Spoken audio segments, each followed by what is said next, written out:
Ladies and gentlemen, welcome to Bread Radio. I'm your host, August Acker, aka Bread. This is a podcast with video games, Bread Radio. We're all the way up to episode 19. If I updated the screen correctly, it looks like I did. Listen to Bread Radio wherever you do. Podcast apps, Apple Podcasts, Spotify. Listen, if you're here already listening, you know where you listen. But if you tell anyone else, which is a great help to the show, they can do so on YouTube or other podcast apps. If you'd like to support the show monetarily, you can do so. Merch is available at breadradio.live, or you can support the show directly at patreon.com/breadradio. I don't really have any special perks built in there. Maybe someday in the future we can add some stuff, but honestly, like, as far as time budgets go, like, I really just have time to like try and play through some games and record a nice long show for you guys. So I don't know. I understand I understand why Patreon's great and how people get like bonus content out of their creators, but I never understood how the creators had time to make all of this exclusive content. It's crazy to me. Well, maybe I do understand. It's their full-time job. But for me, it's not. This is a labor of love. If you'd like to write in about that labor of love and other games that you're playing, questions, types of popcorn you like, you just got new wheels on your car, I don't know, whatever, breadradiolive@gmail.com.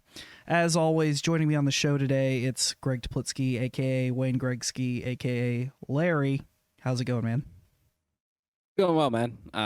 Good to be back on the show. Excited to talk about some of the topics we have on the docket here. Yep. Hope everyone had a happy or merry Christmas and a happy holiday season, and looking forward to closing out 2020.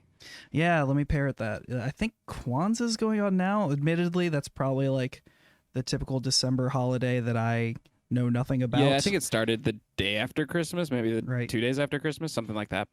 Right. So whatever you guys celebrate, have a happy one. New Year's coming up. We just Haley, Alex, and I just went out and picked up some of the 2020 edition of the Miller High Life champagne bottles. So pretty stoked to crack those open. You doing anything for New Year's, Greg? I'm not sure. Sarah and I had talked about, either it's just going to be the two of us just hanging out and enjoying the new year, or there's a chance we might meet up with her brother who just got into town and his girlfriend, and just the four of us hang out. Right. Yeah, we're going to be doing something similarly small, which will just be like my house and Haley's house, probably, like the roommates from both places, since we're within each other's bubble already. Oh, but man, we deserve a celebration, I'll say, after this year. So screw it, we're going to go big, I think. Yeah, I think something cool that's like on the horizon that does not impact this moment, but future moments for like get-togethers, things like that, is I actually have a close friend that works within PPE and says that, in 2 months, there should be an availability of like going to CVS or whatever drugstore, like retail store, and buying a at-home test for like $10, like is on the horizon, like within that time frame. And sure, like the vaccine and everything will be great, hopefully. But if that existed, I mean, we could all get together for $10 a person, and you know everyone's doesn't have COVID, or what's the potentially efficacy just make it a little bit easier. I'm not trying to start a huge discussion about this, but like, did you get like any, like, what's like, I know there's already been like talks about the efficacy of like the rapid tests, but are these like similar? It's around in that 90%. vein, that's cool. So, I mean, if you think about it though, like let's say Sarah and I both took a test and both came back negative.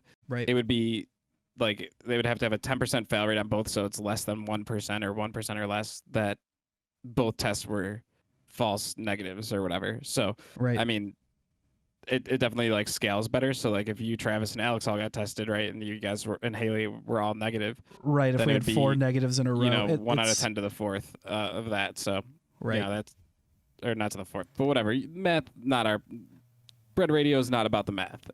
Yeah, it's a podcast with math, not a podcast about math. This is an op-ed podcast, not a numbers-based podcast. Right. Yeah, so similar for me, had some Christmas celebrations. Got my yearly update of socks and underwear from my parent. That's honestly what I ask for every year. I don't know what it is. I don't know if you have something similar, Greg. I just hate spending money on socks and underwear if I can avoid it. Like, I don't know. I don't want to go like, yeah, I'm quite the opposite. I don't want to go somewhere and spend $40 on that if I can just get it for Christmas. So most podcasts get paid it. for this, but I'm going to do it for free. Oh boy, here it comes. Mack Weldon underwear is the real deal. Oh, I thought you were gonna do the what's the other one? MeUndies. Oh yeah, them too. Yeah. Them too. If you guys are listening, I'm actually wearing both companies right now.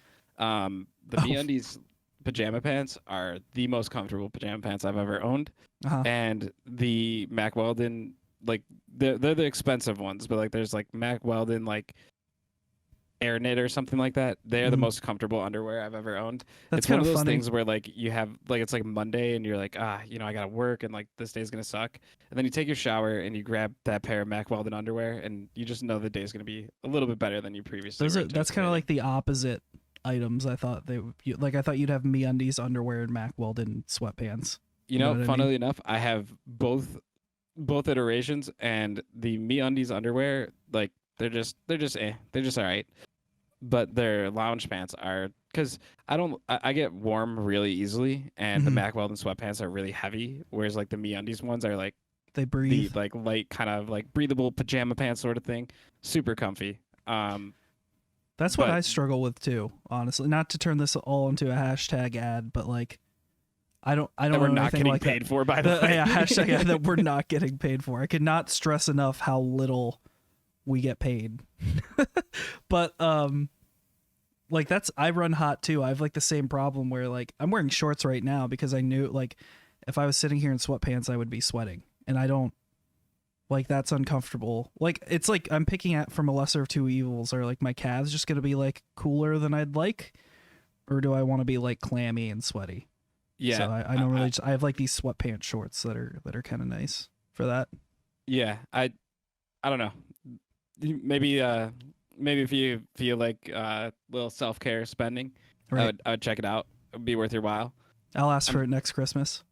Yeah, exactly. 2021. What's something that you don't like spending money on that's like a necessity? Food. Yeah, really? I hate spending money on food. You hate the grocery store? I hate any type of spending on food. So I love food and I love eating food, and if you look at photos of me from 3 years ago, you'll quickly find that I love food too much. Or see current photos of me. Yeah.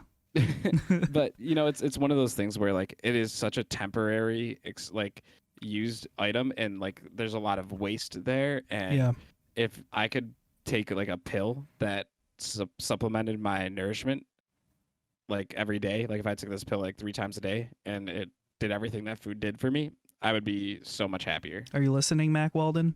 If he would buy a sweatpant pill combo box. But the sweatpants, right? Like in underwear, I wear that every day. It directly affects my happiness. Well, you eat every day. Well, is a very but like how several happy, like, times. Because if you're happy about what you ate, you're probably gonna be unhappy for the next 3 hours.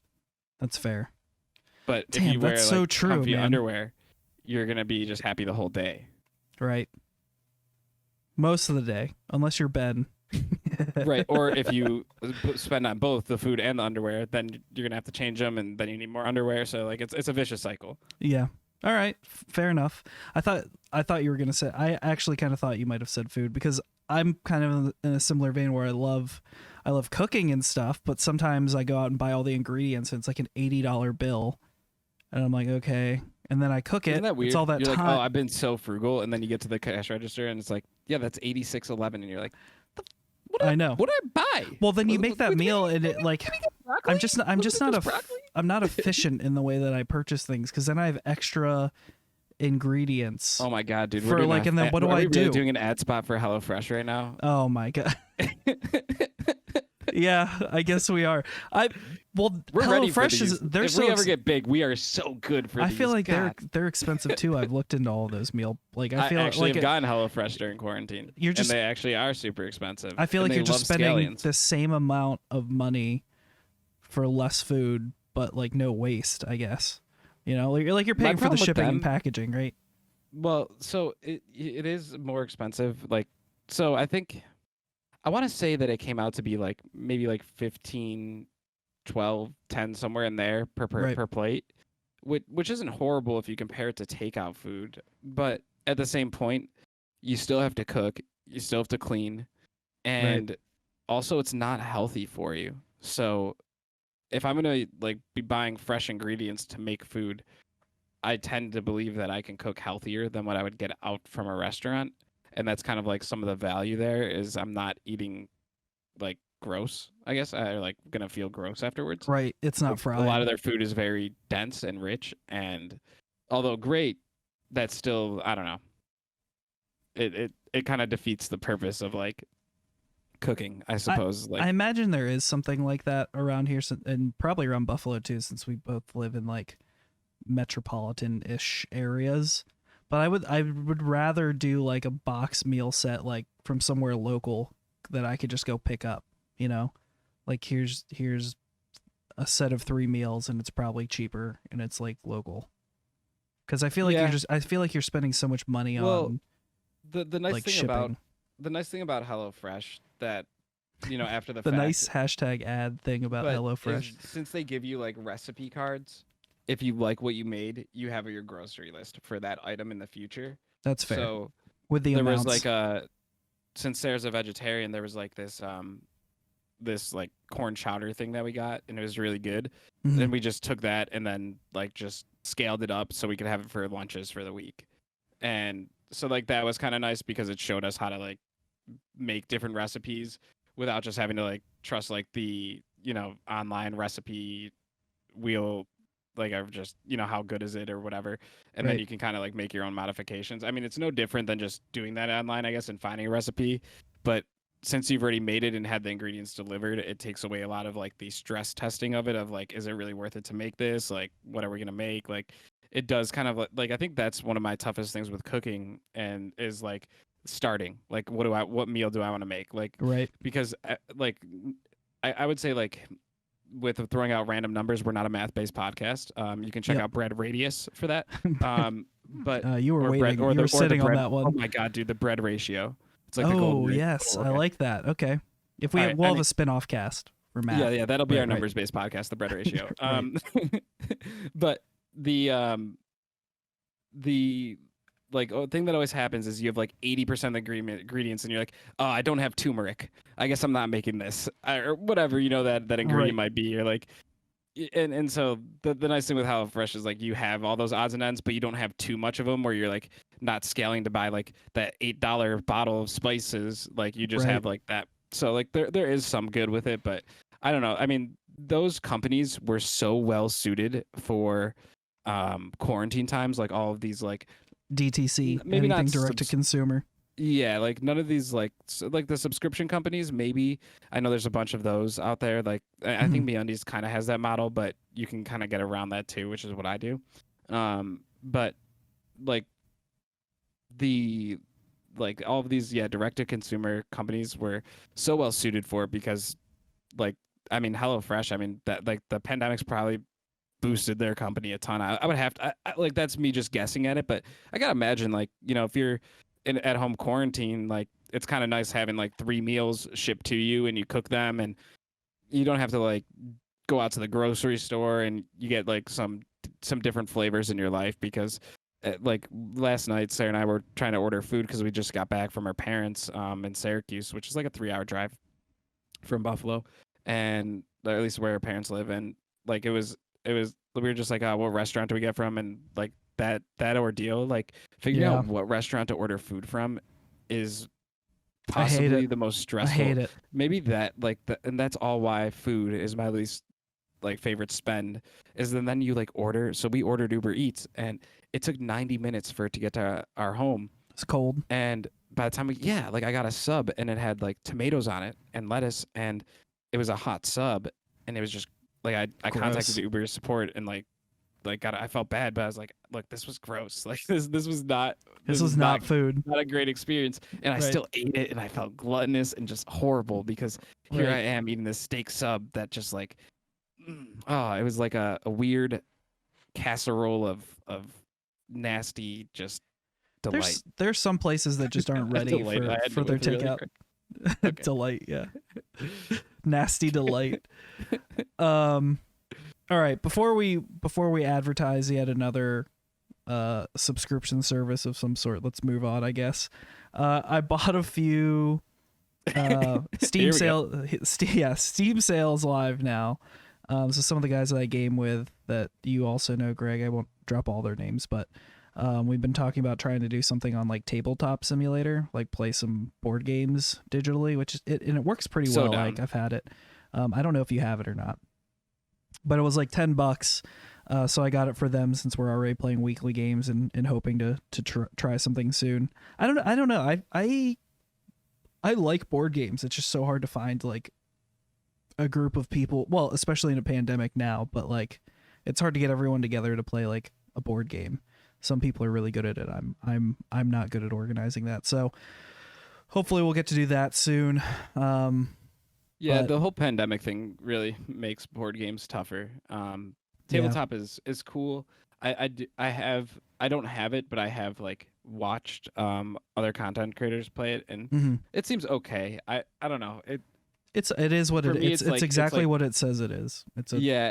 But my problem is like with video games and playing online, like where you're taking something that wasn't meant for that space and putting it on there versus like playing the things that were meant for that space, which like sometimes it just like gets a little frustrating with how like even watching them play through it, it's like it has that kind of layer where you can like feel that like, all right, this is not like smooth as like I mean there are definitely some games it's more well suited for. I would actually argue it's sometimes a better experience because they have some tools that are like not having to find the dice and like the way they have their counters and other things like built into that game. Like if you have the right game, it honestly runs pretty damn smooth. That's fair. That's like fair. Shuffling cards and all that, you can just shake the pile. It's I don't know, it's fun, and you can flip the table without any repercussions, which is kind of fun too. I played Mario Party with you. We haven't played a ton of board games together, so I can see that flip the table feature being useful. Right. We played Mario Party? Oh yeah. Well, we've never like back finished in the Mario day? Party, Yeah. but we played Mario Party. I'd like to play Pummel Party, which is like a Mario Party on PC. I played it once and it was fun. It's weird that space doesn't have more games within it, right? Yeah, or maybe I always it does, think and I'm just not keen to them. I just feel like PlayStation and Xbox should have something like that. It's just weird there aren't more Smash clones and there aren't more like party I really game thought clones. that like I was very surprised. So I mean, I wasn't surprised that like they went to make a Counter-Strike competitor with Valorant. But I was always surprised with the amount of love out there for League of Legends characters that Riot never made a Smash competitor using their own champions. I always thought that was like an easy sort of like take on League of Legends. Right? They made a card game of them. They made auto battler of them. Now they're making Valorant. I always thought it was weird that Blizzard or Riot never made a Smash Brothers competitor, right? Using their already great online. Like, I mean, great is like I know there's like a lot of complaints about their online servicing, but at the same point, you'd think like that's like a pretty like free, not free, but like pretty easy sort of transition for those characters, right? Like Garrosh and like all these heroes from Warcraft being in a Smash Brothers type game. Dude, a Warcraft like fighting game would be kind of cool. Yeah, I feel like that space was kind of that just seems so easy. I don't know. Right, their crossover game was Heroes of the Storm, which is a MOBA, I guess. Like they all kind of followed the same path. Like there was League, then HOTS tried and Dota, and then HOTS tried to copy them. Like that's like their champion. They have kind of, and then you have Legends of Runeterra and Hearthstone. Right, and then they all like their card game versions as well. Why not a Smash competitor from one of those two kind of brands, right? There's a lot of love for their champions pools that they built out and across their platforms, and it just seems like with the way that those heroes are kind of built out, like you already kind of like in League of Legends, right? Like you have like the different special ability moves, which would just be your different attacks within that battler game or brawler game. So I don't know. I mean, that maybe there's just not enough love for that space that like aside from Smash, like fighting games have been market to capitalize, but it just always seemed like a natural fit to me. Right.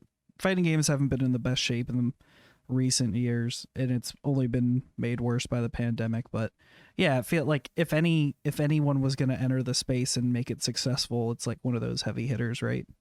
That like I would try a league fighting. I would try it. Another Yeah, fighting game I could be terrible at. That's fine for with me, I sure. guess. And Yeah, I'm also probably more likely to try that than I am to like really get into league. To be fair.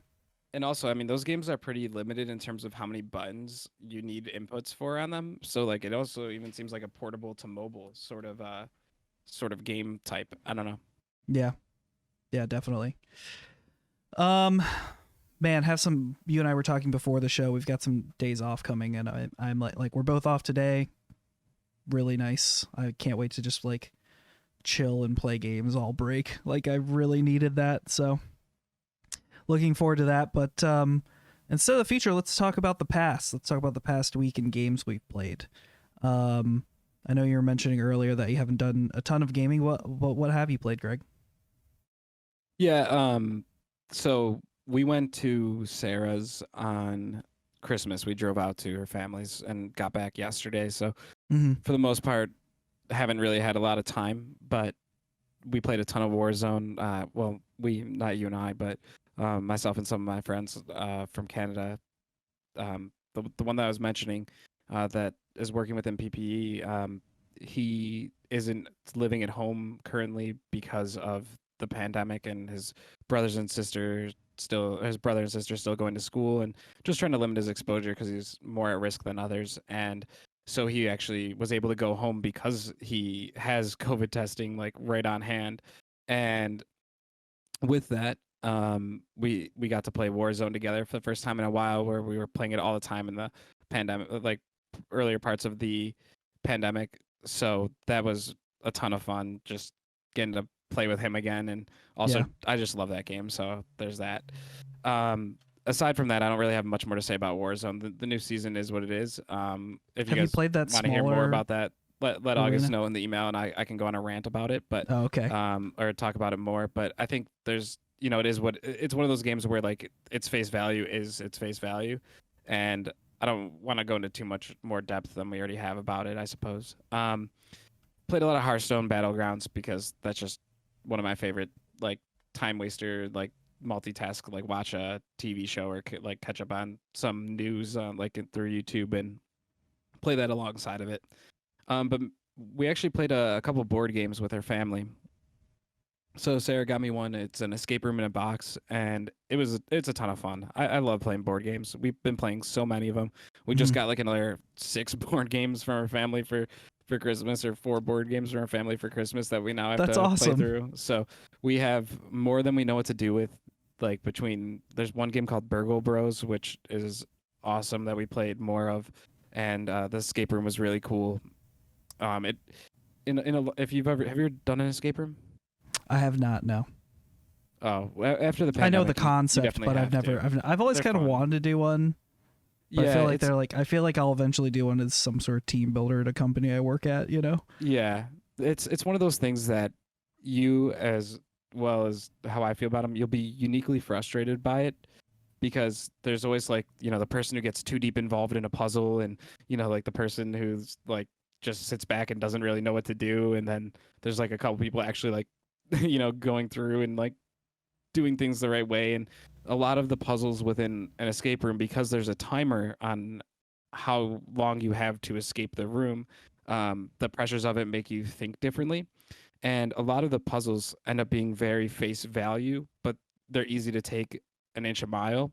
And Mm-hmm. so we we had some struggles, but we got through it. That's actually one of those things that we were talking about board games another time, and I know that you mentioned that some might do better than others. And since this is a one-time playthrough, because once you escape it, you can't really like. There's no replay value to it because you already know the answers. The puzzles are static. Mm-hmm. Um, that maybe I can send it over your way and you guys can try it.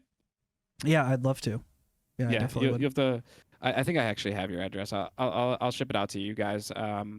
I think there's like one more path that we have to do, but other than that, we pretty much finished it. So, Cool, man. um, I'd love to get yeah, into like a game trade or something. I'll try and find something similar. Yeah, it'd be cool. I've also been looking at some games that I can try and play with just like two people, like 2 or 3 people, because a lot of the games I want to play are like 7 or 8, and that's where it's hard. Like it's easy for me to get 3 or 4 people playing a game like Catan or Yeah, something, but like I can give you a ton of different ones, and so mhm. all of the games that Sarah and I play, and that we have are all cooperative.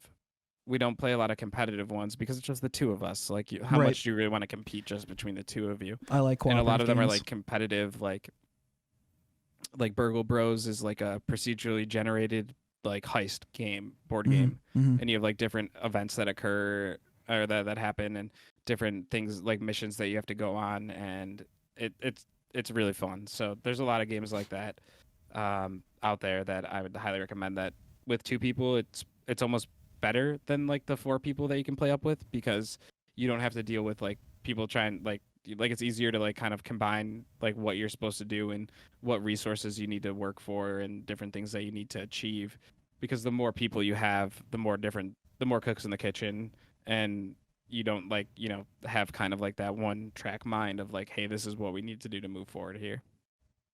Yeah.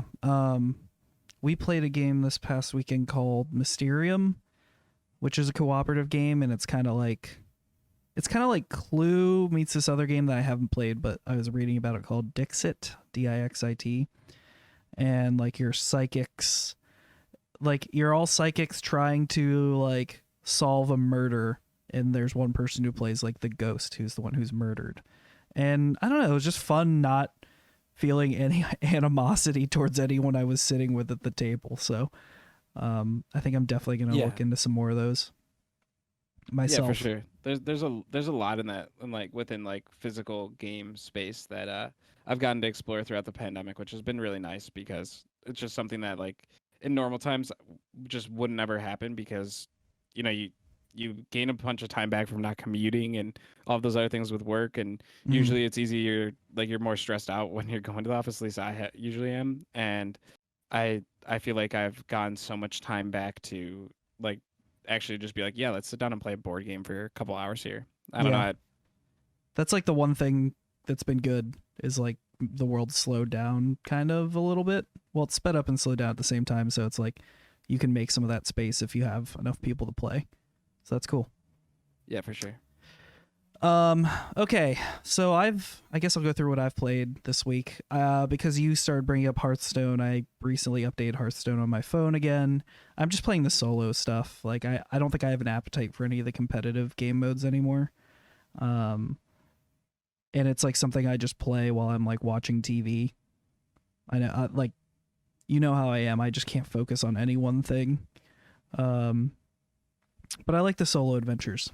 They're good fun. I love all the art. I like all the mechanics in Hearthstone, and it's like a good like passive way for me to continue playing that game.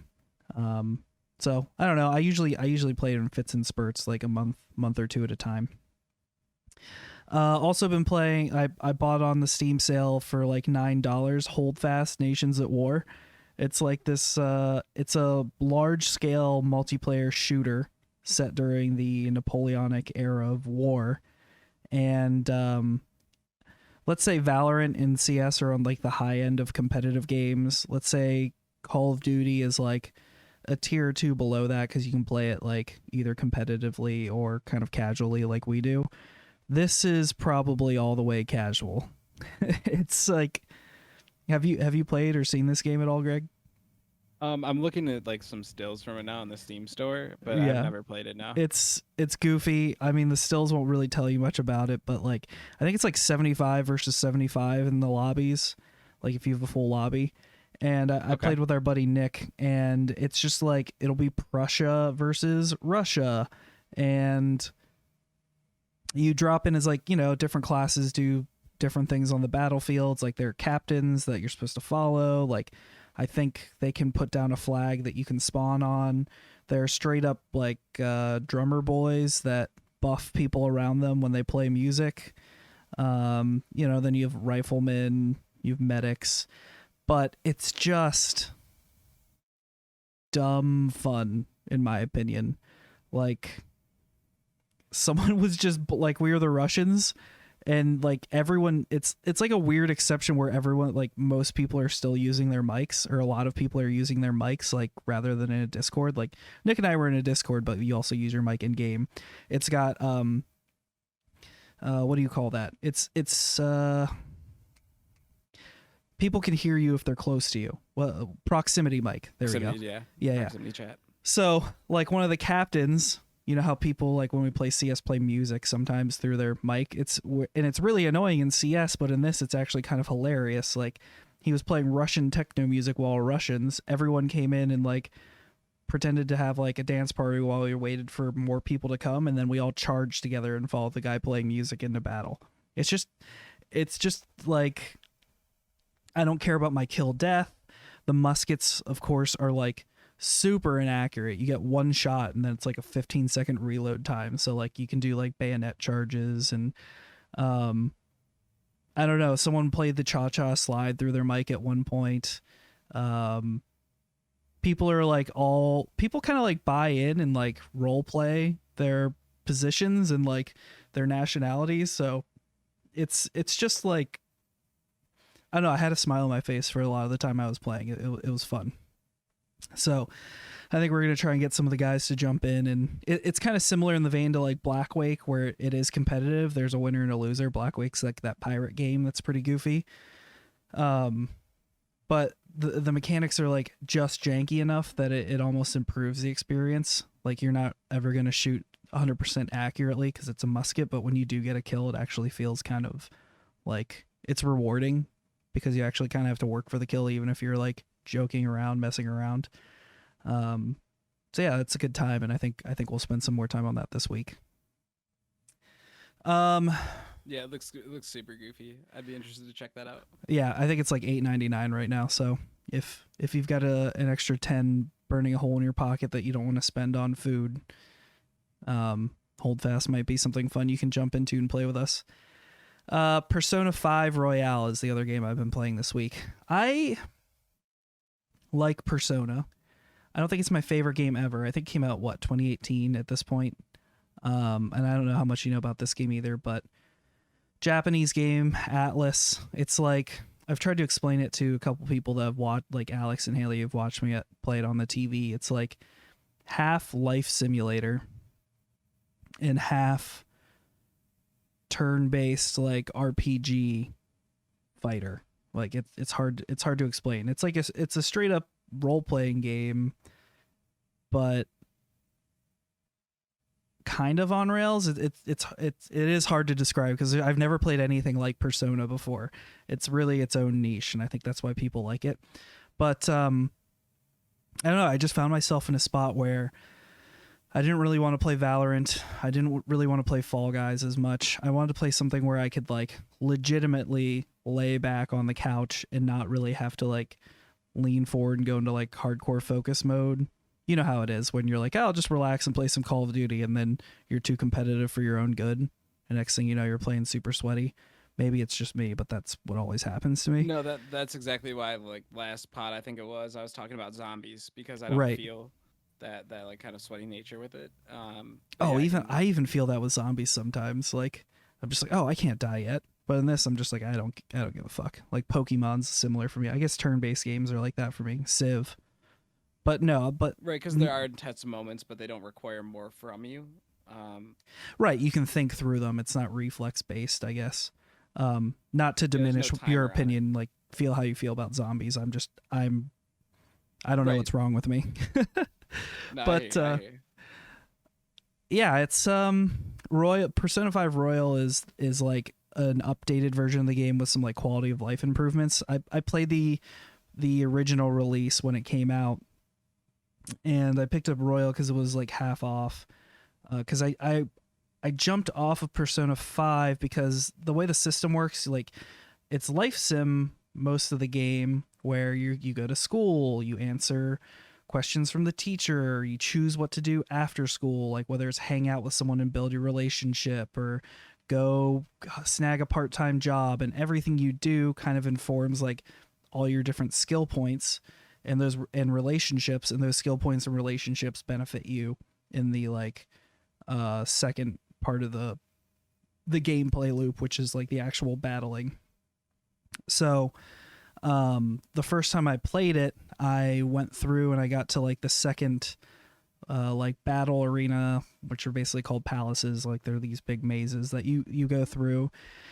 And I got to a point where I couldn't beat the boss, and like my only option was to go back a week and like, or even further, and try and change some of the decisions I made to like buff my character. And I was like, I don't want to go back and play through a whole week of this. And then I jumped off. So actually, having done that, I made the informed decision just to play on easy, because I just want to see the story. And like I said, it's a casual experience for me, so why not play as casually as possible? And I'm having a lot better time with it, and I'll probably play a little bit this afternoon. I had a CBD seltzer, so I'm feeling especially like, yeah, let's just, relax today. I've never had one of them before, but I don't know, it's kind of a nice feeling. So it's feeling like a seltzer and chill kind of afternoon, and Persona 5 is kind of like filling that void for me really well. I think it's important. Like, I play so many games, like being able to like differentiate between something I can play competitively and something I can do casually, like means a lot. So probably have more to say about it next week, but yeah, that's why I've been playing this week. Well, what do you say we get into it? We discussed talking about this last week. I have a list of games here. This is Bread's personal game of the year list, and Greg, I'm sure you have some opinions about some of the games on here. I'm sure you might not have played all of these. No worries. But we'll just kind of go through the list and give some commentary on my reasoning and perhaps some of what you thought of some of the games that are on here, if that sounds good to you. Yeah, let's get after it. Cool.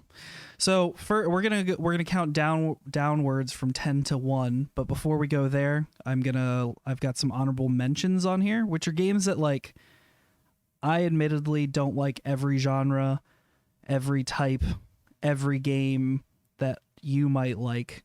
But there are some games out there that, like, I recognize, like, fill a certain niche, just like Persona 5 Royal has filled for me recently. And that I think have been especially impactful in the world of games, especially in 2020. And the first honorable mention I have here is Animal Crossing New Horizons. I think it's New Horizons is the new one.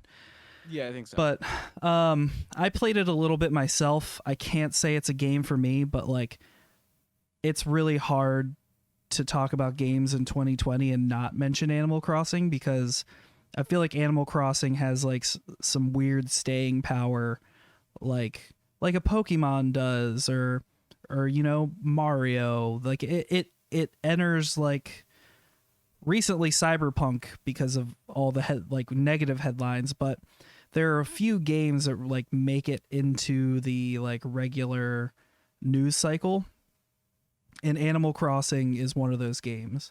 It's also one of those games that, like, there are people I know that are perhaps more casual in the way they play games, or don't play that many games.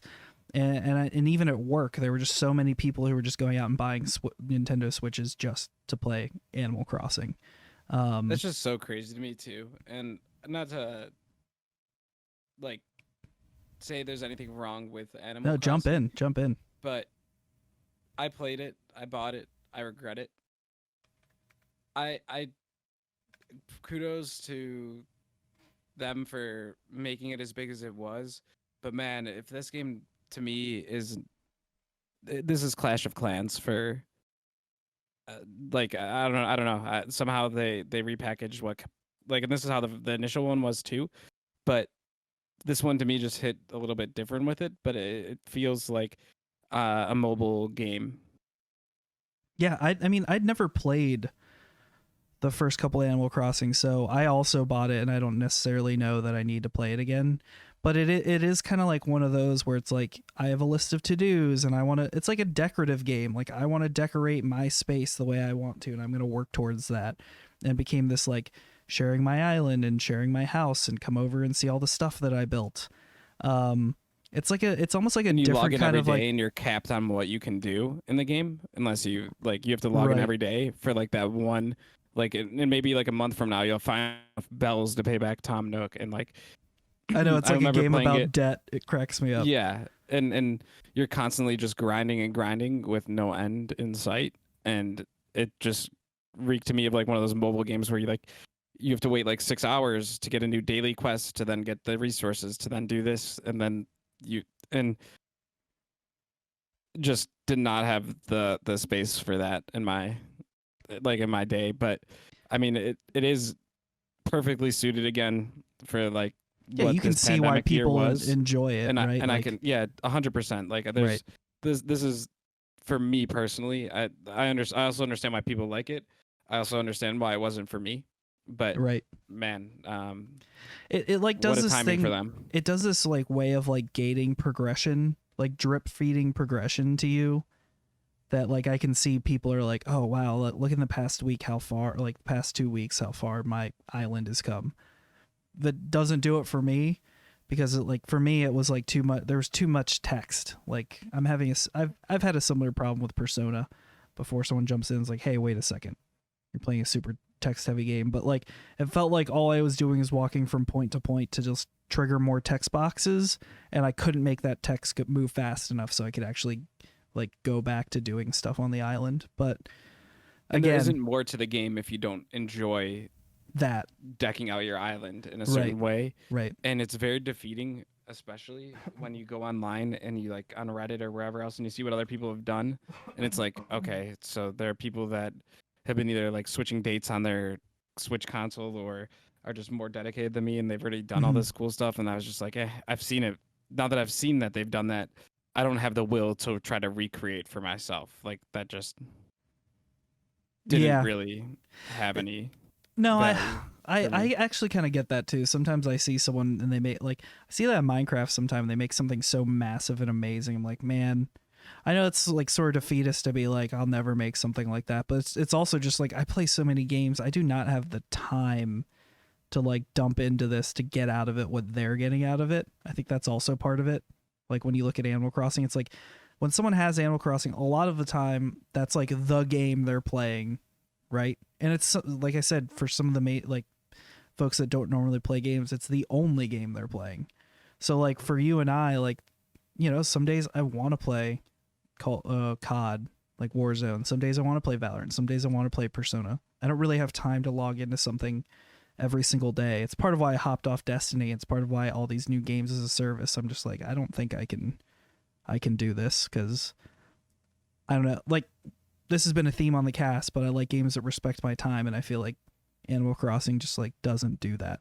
So, but again, honorable mention because I know its importance to the industry and to a lot One of of the folks highest out impact there. games of this year. Right. I would say highest impact, but not in my personal top 10. The other game I have on here, not for a lack of not wanting to play, lack of wanting. Anyway, excuse my poor English. The next game on my honorable mention list is Microsoft Flight Simulator. That game's crazy.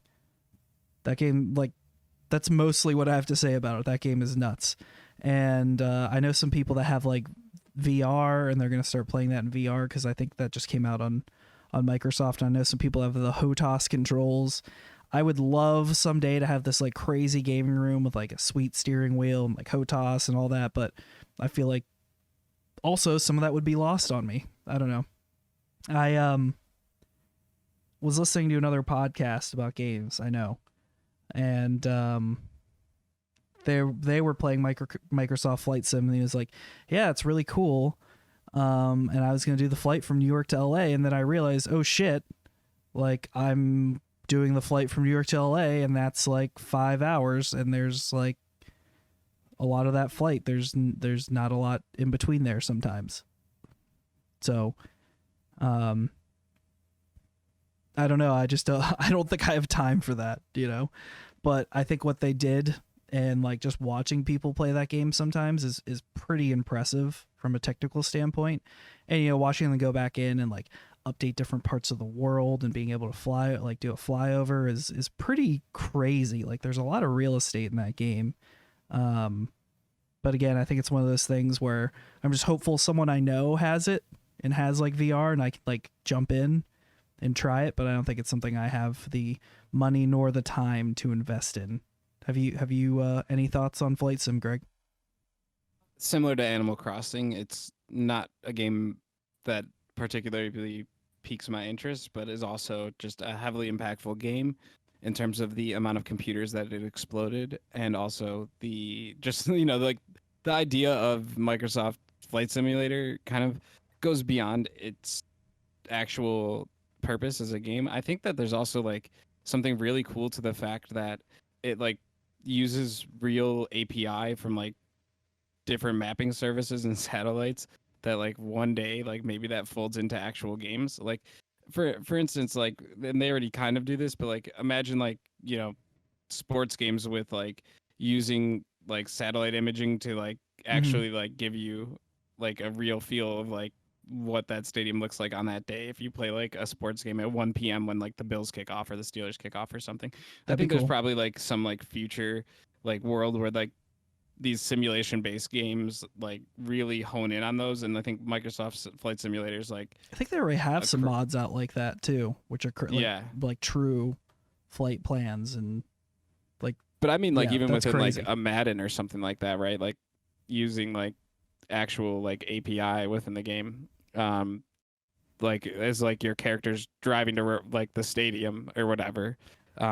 It gives you like the actual traffic or whatever. I know it's like stupid little things, but there's like some weird integration of like real life that will hit these simulation games. It'd be cool if you could do like a flyover of a stadium. Right. Right. Yeah, like I I would love a VR headset because I think there is integration in some leagues, but like especially this year, like can you imagine like in the future like paying at the NBA like $200 a year to sit courtside on your VR headset or something Oh like no, that? I would totally do that. Yeah, that would be sick. And so like there's different like like in a game like this kind of like brings some of that realism to imagination, and that's really cool.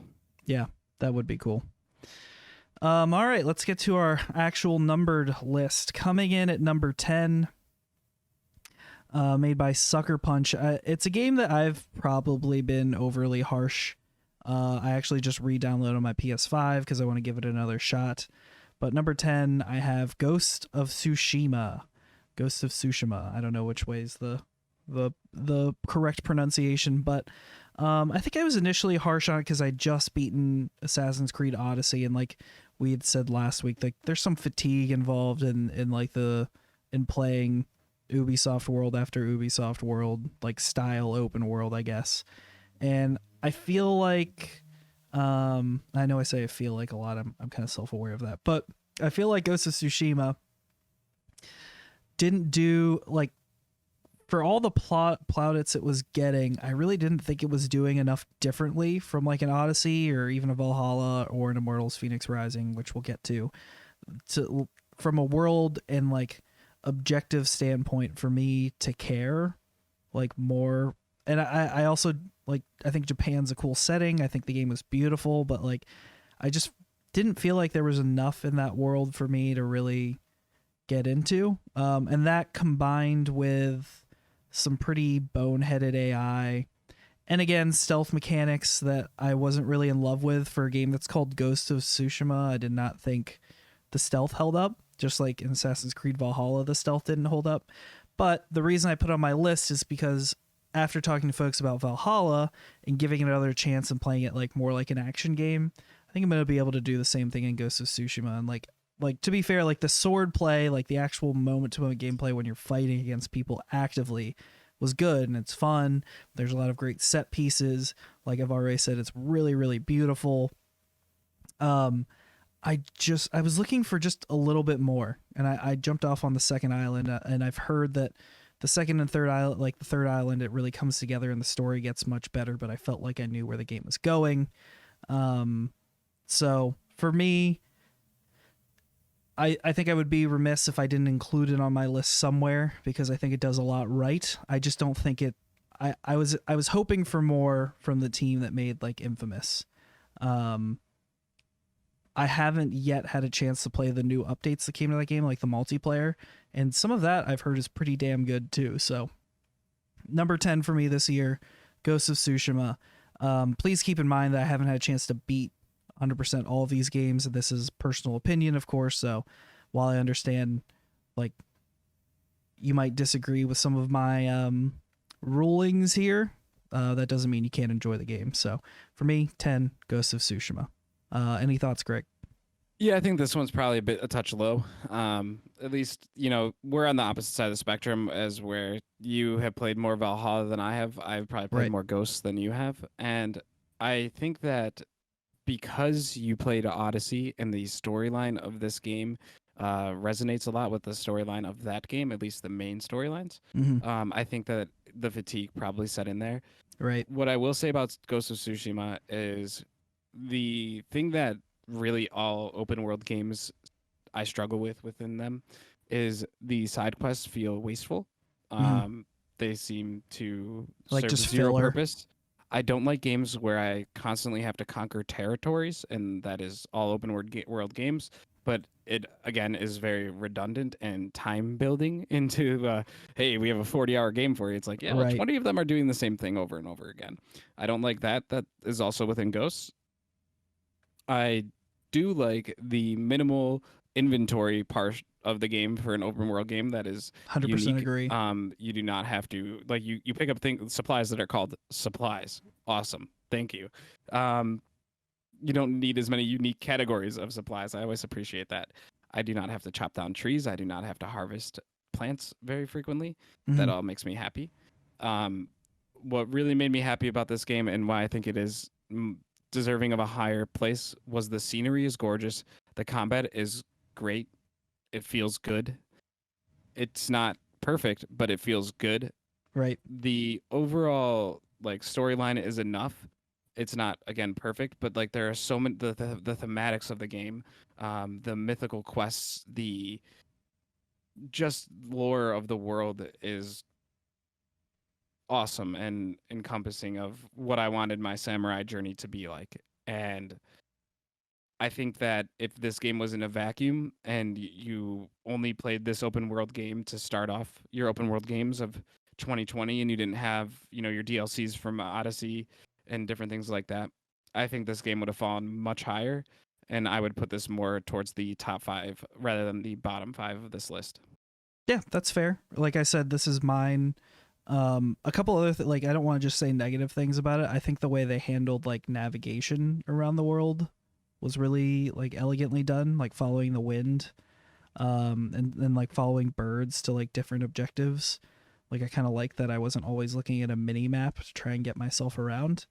But to your point, I guess to your other point though about clearing out territories and side quests, I did like the mythical side quests. I did like the set pieces. I just didn't feel exploring just didn't feel that rewarding to me, I guess. And some people can disagree, of course, totally fine. But to your point, yes, I think I did play it too close to having just beaten Odyssey. And I was so addicted to that roaming mercenaries in Odyssey and also potential targets to assassinate that that made me hungry to explore the world and maybe come across someone to fight. And Ghost of Tsushima, I felt like I was just trying to run from objective to objective as fast as I could to get to the next point. But I think I owe this game a little bit more time, so I definitely will be playing it a little more, and perhaps in the next few months I might be able to speak more highly of it. I'm not resistant to changing my opinion. That's just how I feel about it. When I was thinking about games this year, 10 felt right to me. I know it's in a lot of people's top 5, and for some people it's their best game of the year, but for me, it's at number 10. And what's a score? What's a score or a number anyway in a game? So I think one thing to add to this is there is an award at the Game of the Year that's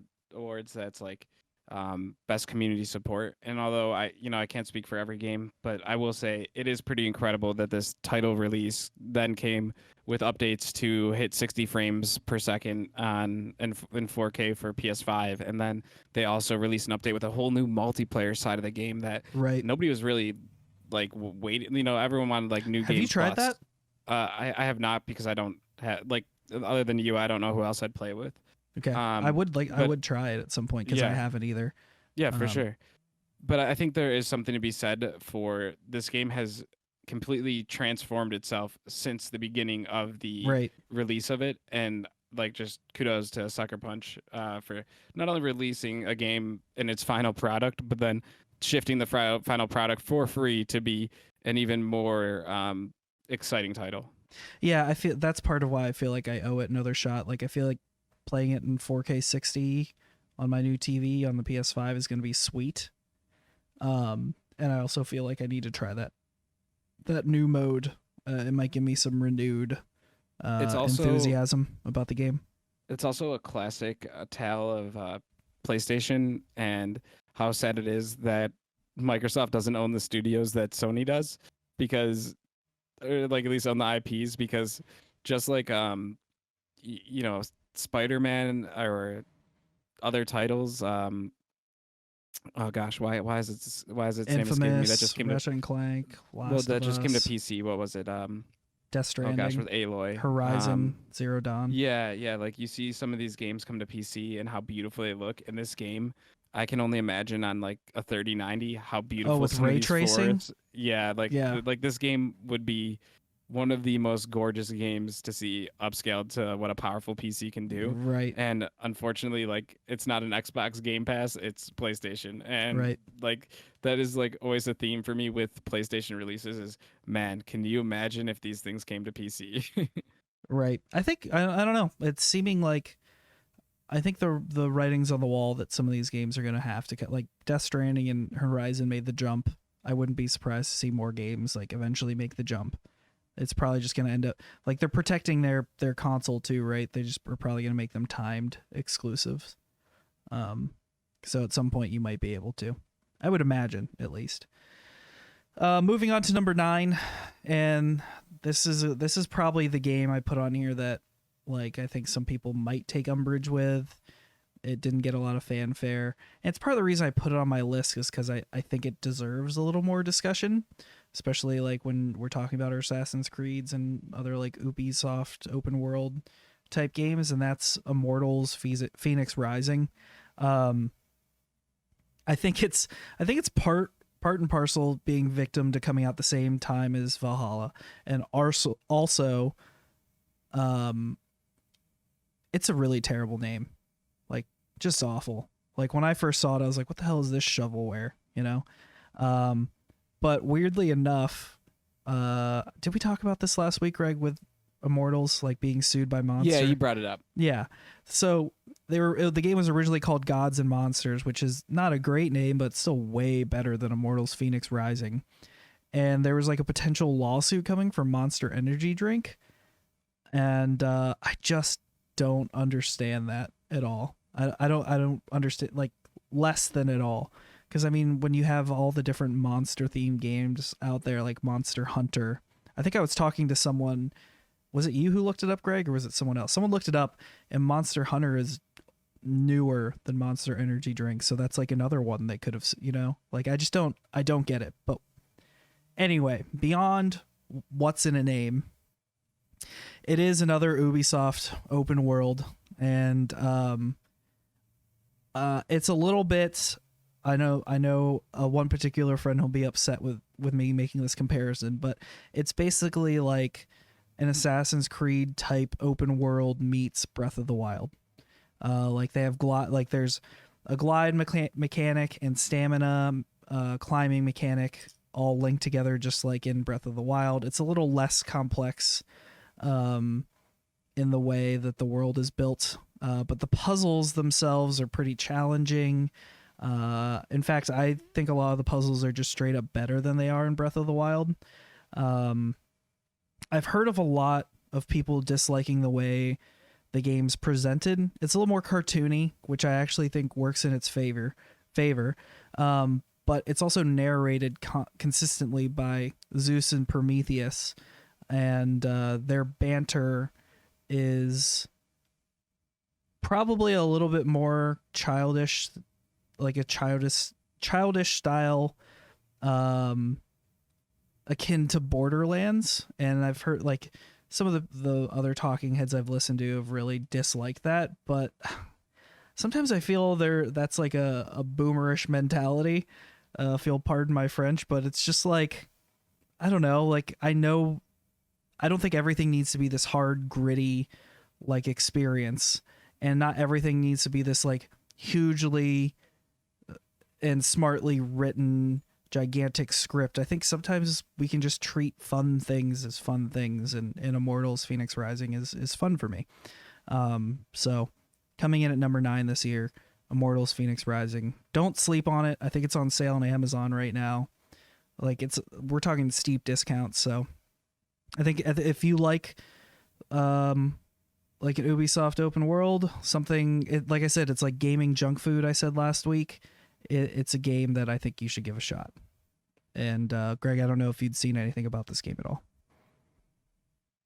Not a ton, but enough to say that like it looks like a fun game that I wouldn't mind checking out, but it's also like one of those titles that like there might be another similar to it that pops up next year that may be the one that I put the time into. Yeah, it's the same exact engine that Valhalla and Odyssey run on. So like you can see it just in the way like like when you're in a conversation tree with someone, like you can see the skeletons there. So it doesn't do anything like necessarily surprising, but I enjoy the puzzle aspect. I enjoy the art style. I don't know, the tone of it I just needed something light, and that hit the right way. So I'm looking forward to actually playing more of that. Number 8 on the list, Astro's Playroom. That's right. The pack-in game on the PS5 is in my top 10 list. And I really just cannot say enough that game is just awesome. It reinforces Astrobot as like a pillar of PlayStation. I know he's like symbolically used to demonstrate new tech, but the way this game specifically is to demonstrate new tech, but the way like playing this game made me a believer in the PS5 controller. It made me a believer in the like haptic triggers. It made me a believer in the like it's not HD rumble, I forget what they call it. HD rumble is Nintendo, but the precise rumble in the controller. I think this game does it better than any other game out there, which makes sense. But on top of that, it's just a fun platformer. The way they harness the power of the PS5 itself, like the way you can quick start and jump into a level like in the middle of the game, getting notifications about like leaderboards and being able to jump directly from the leaderboard to the level that you're trying to beat. Like it just shows off the new tech in such a like efficient and smart way that I felt like I had to mention it. And I actually beat it front to back, and I've kept it downloaded in my system because I just want to keep going back and playing it.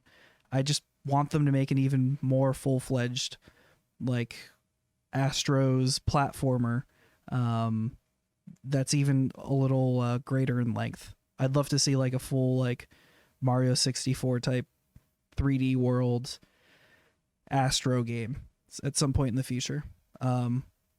And I initially didn't have it on my list, but I was just going through like Twitter and saw someone talking about Astro's Playroom, and I was like, oh yeah, like I really like that game. So if you pick up a PS5, don't sleep on Astro's Playroom. I know you like the longer folks are waiting to get them, there's going to be more games to play on your PS5, but this is definitely one that you should be playing day one. So, Greg, any thoughts on Astro's Playroom? No, I mean it's a good tech demo. Right. Yeah.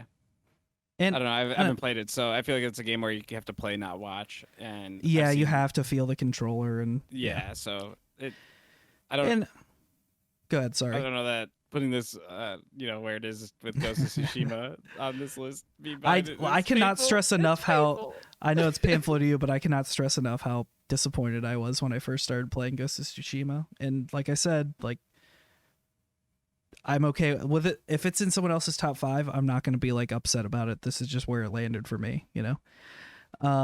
Okay. At number 7, another game that we've already kind of brought up a few times, Assassin's Creed Valhalla. I played about 70 hours of it, and I think my problems with the game are well documented. I think the ending of the game is incredibly weak. I wish the setting was somewhere more interesting, personally. But underneath all like of maybe that, Japan. yeah, like maybe Japan. I'd love to see Assassin's Creed go to Japan someday. I think fans have been screaming out for that forever. I just want to see a good stealth game in Japan. I think that's Yeah. also again. Like I maybe think, where you're like the ghost of Tsushima. but I think the Ghost of Tsushima is a bad stealth game. I know. I was just giving you crap. like I think it's I had to actually. say I think something out here. I know, but I think it's a bad stealth game, and I think Valhalla is honestly a for bad sure. stealth game. But The problem with stealth games is that stealth games are not accessible. They aren't. They're frustrating and difficult because you have to be punished for stealth not working, and I think that's why we don't see stealth games anymore. well, Hitman's still there, but yeah, it's not. Yeah. It's not Assassin's Creed, right? We'll talk about that next week for the 2021 preview here on Bread Radio. Tell your friends. But yeah, Assassin's Creed Valhalla, I think this is higher on the list than Ghost because I think I was playing this game when I shifted my mentality. That's again, reason why I'm going to go back and play it again. When I released the idea of it being a game about assassins. In fact, you're not even an assassin in this game. You're just a Viking with a hidden blade, which is hilarious to me that they just straight up you're assassin adjacent, but you're not really. Once I just turned it into an action game, it was great fun. I smashing people with a hammer never got old. Yeah, we talked about this in the one pod, but it's always frustrating with these newer titles from Assassin's Creed that you just this guy that is an assassin and the one guy's pissed because he's oh, I have to cut my finger off for this thing, and you're just me Viking, me turn it around, and now I fix it. And it's just Right. wait, but why didn't they do that too? God, I don't know. It's just so I know weird. they just turned it around so you could punch with it instead of underhand and cut your own hand off. Or I feel even underhand you could just flick your wrist like you're Spider-Man, you don't really need to cut your finger off. It's just Well, and if the blade is that narrow, couldn't you just kind of do the Spock, fingers there? that would be hilarious if they spot. Oh my god, dude! every time. Assassin's Creed, Star Trek. All right, anyways, Assassin's continue. Creed, yeah.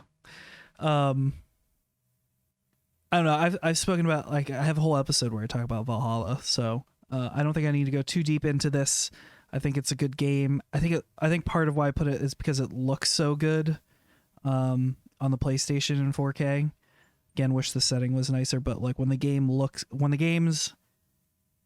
you have the right weather, the game looks probably better than anything I've played on the new console. Number 6, Fall Guys. This has kind of stormed up my list only because I really relish the idea of playing games with my friends, and Alex and I have been playing Fall Guys a ton, and it feels like it's just such a layup. Honestly, I wish I could put Fall Guys higher because I wish it was better. I just don't like some of the mechanics in the game. I don't like how the characters are controlled necessarily, but putting Takeshi's Castle in video game form, putting Wipeout, whatever you want to call it, Wipeout, MXC, Takeshi's Castle in video game form is just such a layup in a party game. And it's one of those games I can put on and get everyone in the room cheering for, laughing and playing together, and for that reason it's made my list this high. I know it's pretty complicated to make a level editor, but I hope they build the game out more to add community levels.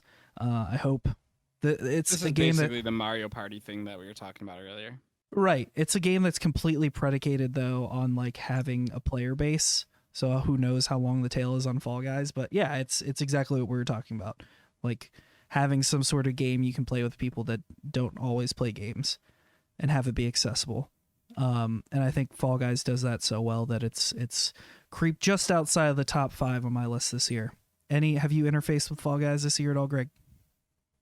Yes, I have interfaced with the Fall Guys. You've But yeah, interfaced. no, I mean You've it's stupid fallen fun. I mean with the guys. it has really left the zeitgeist, but at the same time, it is still incredibly popular, and it really is like the perfect like you said, to bring people that don't normally play. It's incredibly simple. The depth is not there, so for a lot of people like myself, you played it and then you stopped.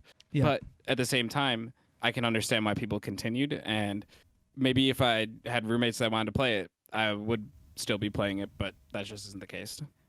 Right. It's just got such a low barrier to entry. Like that's just like with board games. Like it means everything. You know, you're more likely to get people that never play board games to play Clue than you are to play like this huge turn-based campaign RPG over multiple, you know, sessions.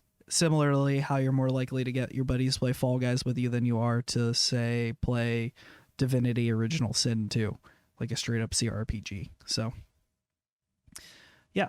Number 5, I hesitated putting this on my list, but again, I think it's kind of like its timing on the year. It came out on March 10th this year, which is when like all the shutdowns were happening. So, this was just as much part of the zeitgeist as Animal Crossing was early on in the pandemic. Just its staying power so far, the fact that I'm still playing it, again, its impact in playing with folks that aren't normally playing games on a regular basis, like some of our buddies we play with, Call of Duty Warzone. So, Greg, why don't you take this one away for a little bit? Sure. Yeah. If you want to talk about battle royale games, it used to start with PUBG or DayZ, however far you want to. Yeah, DayZ, H1Z1, Arma 3, and then PUBG really was the first title that really like said this is where you all play your battle royales. Fortnite then quickly stole that, and we saw Apex peak in there, and then Warzone really kind of punch for punch goes with Fortnite, and I mean it has everything that old people complained about with Fortnite has been made better for you to play Warzone. It has AAA graphics, PUBG did not. You don't have to like scrounge for loot as much as you did in other battle royales. You really get to take action for those who want that fight and don't want to just building sit. You have chances to get back into the game should you get killed, so you're not just sitting there looking at your friends playing and just kind of like sitting there like, oh, I don't want to just start talking about random stuff because they're still in the game, but now I'm just sitting here. Takes out that part of it. It's got taste for the competitive. It's got taste for fun. It's really like if it feels like the Michael Bay, battle royale where Right. you have like just these, crazy gunfights and there's really high levels of play within it. There's actually a tournament that happened a couple days back where that I was watching, and this team, they dropped as group of 3 into a 150-person lobby and got 109 kills and won the game God. to win the tournament. And it like the high level of play is insane. The hackers and other things like that really ruin the game, as well as some of the stale meta that can develop within any sort of online shooter. Happens across all games. There's stale metas. It happens. But I mean, it is for the person who does not want Fortnite as their battle royale or online shooter. This is the perfect battle royale game, or at least the most perfect that we've seen so far. Right. And that's why it's on this list. Is it's free to play too. It's accessible in that regard, and it's a good game to play with friends. It's just fun. Yeah. One thing that have to be a ton more to it. The huge knock for me against it is file size. Like, holy shit, it's huge. And we've talked about it too. They've got rid of a lot of it, so you don't have to download the base game anymore. You can just download Warzone. So they fixed some of that. Yeah, but still over 100 gigs, I think. But yeah, I mean that's my biggest gripe, and like there's some performance stuff that I don't love. We talked about in past weeks. I'd love to see some bigger changes than just added a train, added a subway, what have you. Like I'd love to see like Fortnite like straight up will rip it, like put a crater somewhere, like rip out a city. Like I'd love to see some like bigger changes, and it's probably easier for them to do in Fortnite. We're talking how like detailed Warzone is, but I don't know. I just felt like I'd be remiss if I went back and forth on it. I just feel like you can't talk about all the games that came out this year without mentioning Warzone. Just the amount of hours that are logged on it and its impact. And really, like, to kind of just summarize what Greg said, like, it's taken a lot. It's taken notes from pretty much every other battle royale out there. It made looting easier. It took respawning from Apex. It doesn't have building, but I mean, like, it added like some moving elements into the game. There's some secrets and like bunkers that you can get into if you know a certain code. And it's just, I don't know, when it's going well, it's fun, and it's just good fun to play with friends. So Warzone hits number 5, maybe not because it's my favorite game of the year, but because of its impact on the industry and more so its impact on like my friend group, I guess. It's just given me an avenue to play games with some of the guys I want to play more games with. So that's why I've put time into it, and that's why it's at number 5 on Bread Radio's Game of the Year list.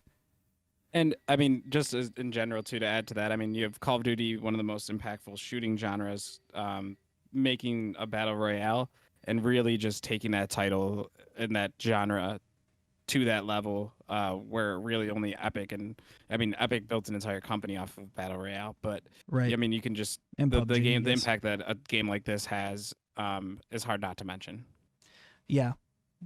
It's, I mean, Call of Duty could get into anything, and it's like a big story. So it was only a matter of time before they got into battle royale. I think the only other, like, well, it's not as big anymore, but I'd love to see a Halo BR someday. That would be so fun, I think. I think you're gonna get it. I think we will, especially with the delayed release. I think that it's like, because in all honesty, I mean, you look at Warzone with the integration of the new Call of Duty. You look at Fortnite with like Marvel and the NFL. Like, these are marketing engines in a Right. lot of ways, and I just find that Halo has lost a lot of steam over the years, but also it has lost a lot of the steam going up to this console release, and releasing it with a BR just seems like the perfect way to kind of segue that game into, like, you know, Halo fans are like hardcore though, man. I think there's some Halo fans that really don't want a BR, but I feel like but it's one of those things that kind of like maybe the, they don't oh, well. want. Yeah, maybe that they don't want, but would be good for the health of the game, you know? And it's just good for the health of like the Xbox, right? When Right. these consoles get back in stock and everything, you need to find a way to get people into your platform. And for the people who couldn't find their PS5s, if they're like, oh, but that Halo BR looks sweet, Yeah. that's where you start to like build up your player base and you know, really get people integrated into your other parts of your system. So Right.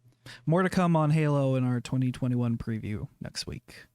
Number 4, Greg, I know you'll hard disagree with me, or maybe not. I don't know, because I know you have some problems with this game, and I do too. We talked about its gratuitous violence, but for me, The Last of Us Part 2 comes in at number 4, for a couple of reasons. Art direction. I think I made peace with the story. Again, I don't think it was a necessary story to tell, and I wish that it would have just been The Last of Us 2 or The Last of Us : something else, and tackled different characters. But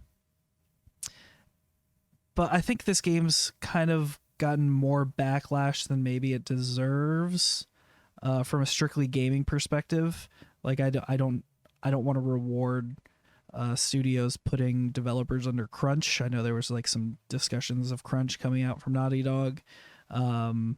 Not that they care about any of my awards or any of my lists, but still have to mention it. But for all of its problems, I think it's a very, like, it runs really well on standard hardware. It ran really well PS4 Pro. It looks amazing, in my opinion. It's a really, really good looking game. I would, like, you could argue, since it's all set in the same city, that it doesn't have like enough variance in its environment, and I'd say that's probably fair. But I think that The Last of Us Part 2 is a game that I felt, from a strictly from a gameplay perspective, I had the agency to play stealthily with I had the tools to play stealthily if I chose to do so and do so well. Or I would argue even the better way to play that game is like, again, a hardcore action game. And when you play that game like a hardcore action game, it really gets the heart pumping. It's really smooth. I honestly really do hope that they come out with some sort of multiplayer component whenever they package it together in the PS5, because I know the first game had they do it's just a different style of multiplayer game, like a third person shooter slash brawler. And I think Naughty Dog, for all their faults and for, you know, their stumblings and controversy that's come through this year for The Last of Us 2, I still think it's like a really solid game, like front to back. I think it's a really solid game. So for me, it's come in at number 4. Greg, any final thoughts on The Last of Us 2 before I never make you talk about it again?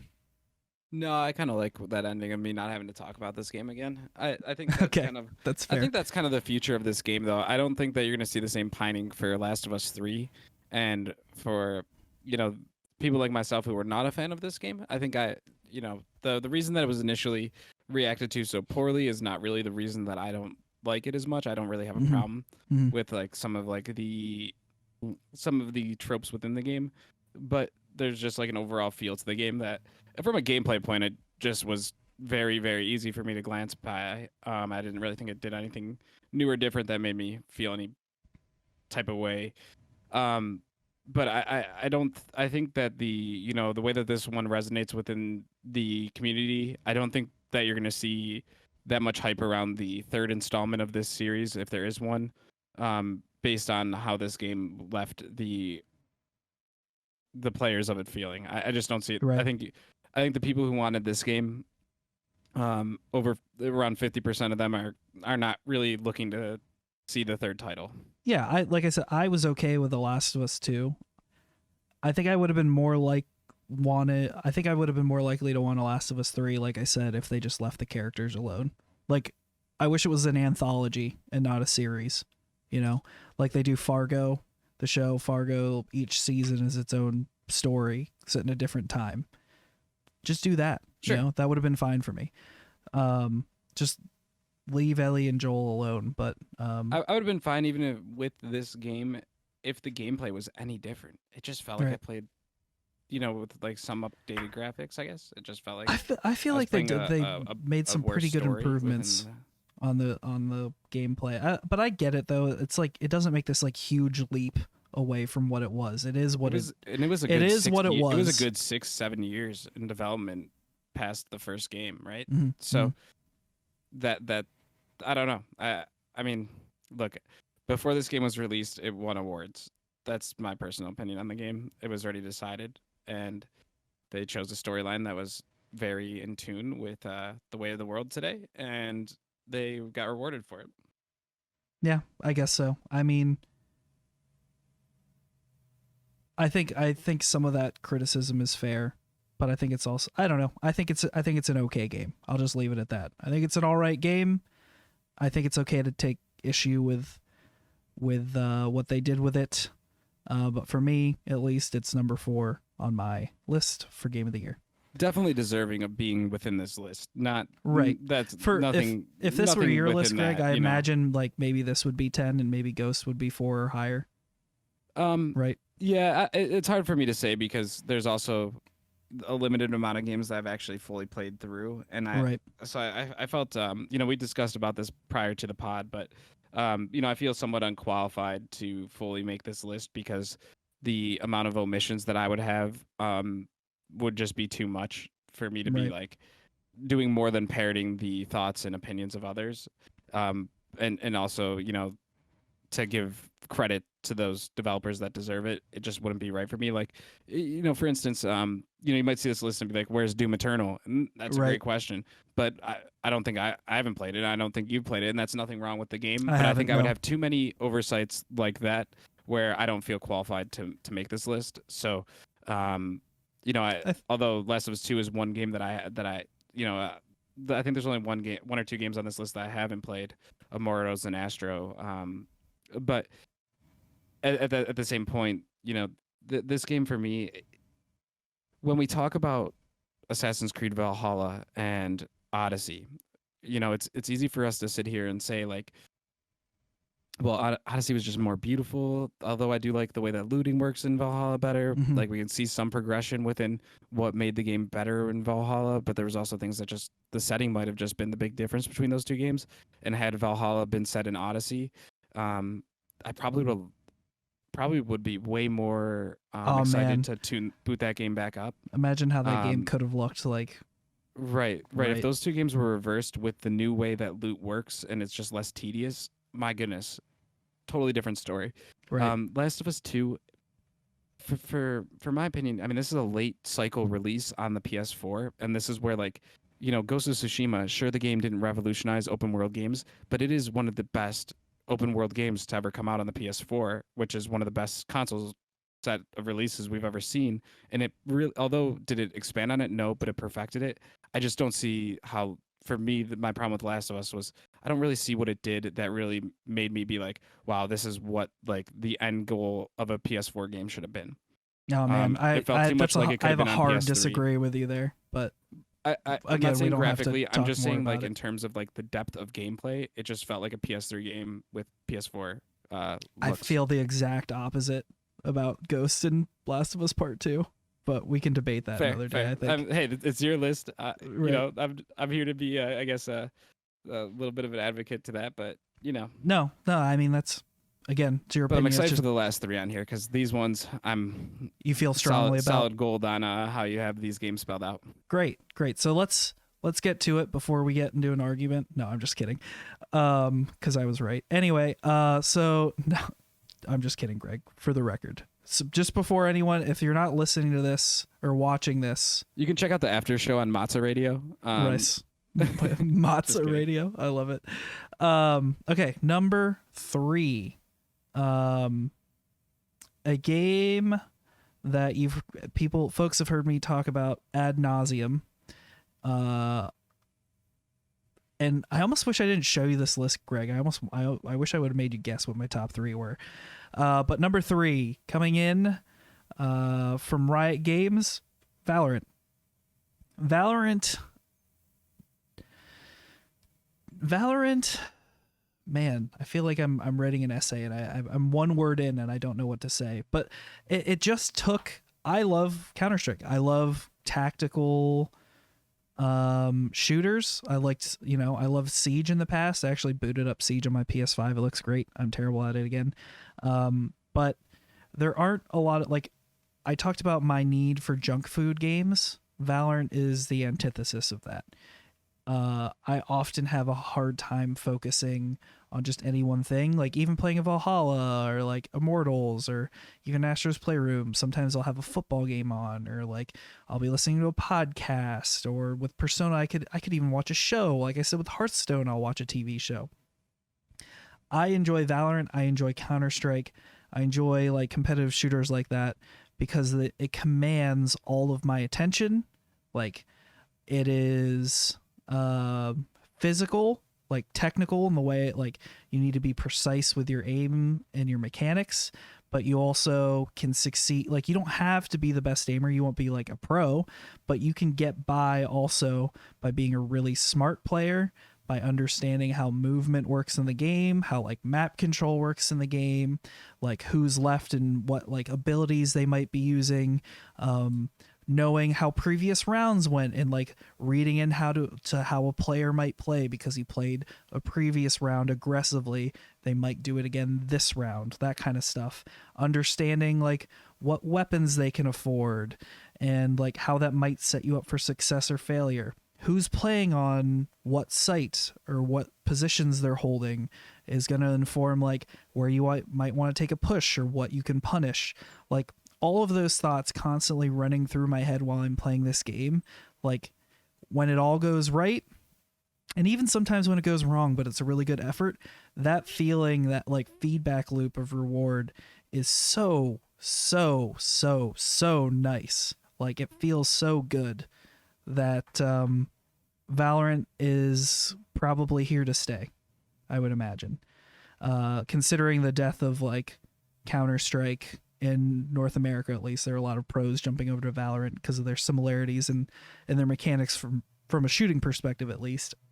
Even Get Right is switching. I mean, this is something that's going to be. This is like when. Granted, I think Counter-Strike will still have a viable and strong pro scene.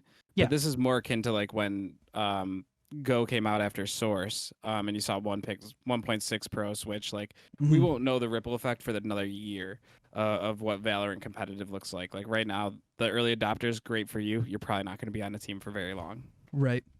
Well, potentially. We'll see. Some of the guys could end up being like the main. Like there were some 1.6 guys who made the jump right at the right time and became like great at Go, and then they were mainstays. Right, but they only lasted like a year, right? Like there was and sorry for too much Counter-Strike Global Offensive historian work here, but you know, you had guys like Forrest who had staying power and was good, but like that Ninjas in Pajamas when Counter-Strike Global Offensive came out, they won 84 straight matches. But that ended, and then it was over. And then those guys, they never got to the same form that they used to display. You're going to see the same thing in Valorant. The thing that Valorant really has in terms of pros is like there's a guy, Corey, who was one of the best Overwatch players, shifted to Valorant. That's the type of guy who's going to, or Sinatra. Those are the guys that I think will have staying power. But I think the thing that Valorant really does that Counter-Strike doesn't is it is not as punishing of a game to pick up if you had never played it before. Right. Or a game like it before. And this game is just awesome. Right. I think like movement speed for the player is a little slower. I honestly think its art style does a lot for it. Like, just because it's like stylistically closer to an Overwatch, you can get like we have friends, mutual friends that'll play Valorant that I could never get to play Counter-Strike ever. So, and you can be impactful with your resources in different ways, like based on the character you pick. So it's a little more forgiving there. You don't need to necessarily know like a bajillion smoke and flash lineups that bounce off 6 different things and have to be pixel perfect. And it depends on like the tick rate of the server you're playing on.